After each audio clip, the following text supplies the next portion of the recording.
అనకాపల్లి జిల్లాలో అవినీతి నిరోధక శాఖ అధికారుల వేటలో వీఆర్ఓ చిక్కాడు.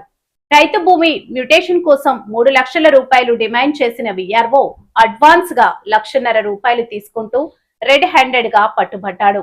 ఇక వివరాల్లోకి వెళ్తే అవినీతి నిరోధక శాఖ వలలో వీఆర్ఓ ₹1,50,000 లంచం తీసుకుంటూ రెడ్ హ్యాండెడ్ గా పట్టివేత. అనకాపల్లి జిల్లాలో అవినీతి నిరోధక శాఖ అధికారుల వేటలో వీఆర్ఓ చిక్కాడు. రైతు భూమి మ్యూటేషన్ కోసం 3 లక్షల రూపాయలు డిమాండ్ చేసిన వీఆర్ఓ అడ్వాన్స్ గా ₹1,50,000 తీసుకుంటూ రెడ్ హ్యాండెడ్ గా పట్టుబడ్డాడు.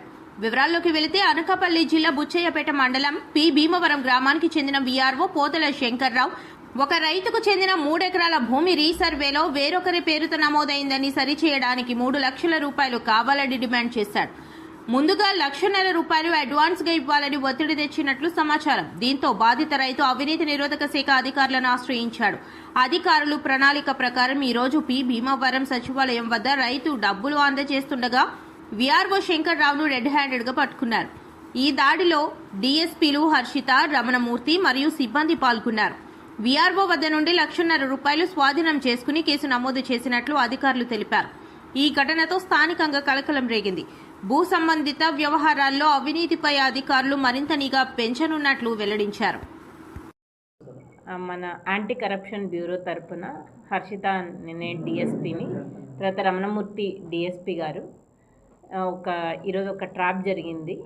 పి భీమవరం అన్న సచివాలయంలో పనిచేస్తున్నటువంటి ఒక వీఆర్ఓ, ఈ బుచ్చయ్యపేట మండల్కి చెందిన వీఆర్ఓ అండి. ఆయన పి భీమవరంకి సంబంధించిన సచివాలయంలో ఉన్న ఒక ల్యాండ్ ఓనర్ దగ్గర నుంచి ఆ ల్యాండ్ని మ్యూటేషన్ చేసి దానిలో ల్యాండ్ పార్సల్ మ్యాప్ ఎల్పిఎంకి గాను అతని ఒక 2.5 ఏకర్స్కి గాను ₹1,50,000 డబ్బులు ఇస్తే పని అవుతుంది అని చెప్పి డిమాండ్ చేశారు. సో ఈరోజు అది మాకు రెడ్ హ్యాండెడ్గా ఏసీబీ వారు వచ్చి పట్టుకున్నామండి. Thank you very much. ఈ వీఆర్ఓ పేరు పోతల శంకర్రావు.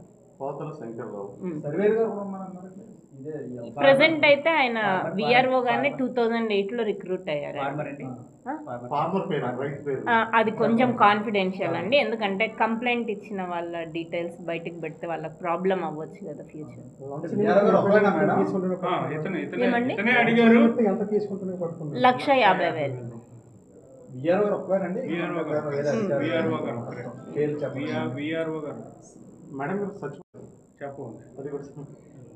అంటే వాళ్ళకి ఇబ్బంది అవుతుంది.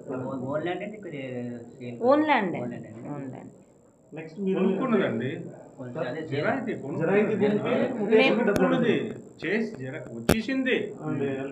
వచ్చేసింది ఆయనకి అన్ని వచ్చేసింది. మళ్ళీ రీసర్వే అని పెట్టారు కదా, అందులో మళ్ళీ పాతోడి పేరు మీదకి ఎక్కించాడు మహానుభావుడు. ఇదేంట్రా బాబు, నేను కొనుక్కున్నాను, నాకు వచ్చితే పాస్బుక్ కూడా వచ్చింది కదా, మళ్ళీ నాకు నాకు ఎవడైతే అమ్మాడో ఆడిదే చూపిస్తుంది ఎల్పిఎంలోనే అని అంటే, ఆహా అలాగా, మరి అది అలాగే జరిగిందో మరి చూద్దాం, మళ్ళీ ₹1,50,000 అంటాడు. అర్థమైందా మీకు? ఇది అన్యాయం కదా. ఇదండి. సో ఇందు మూలంగా మీ అందరికీ మీ ద్వారా తెలియజేయాల్సింది,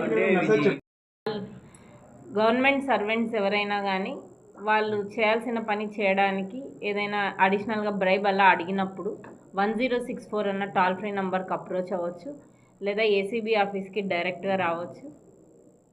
వాళ్ళకి మీరు రక్షణ కల్పిస్తారు. రక్షణ కల్పిస్తాం.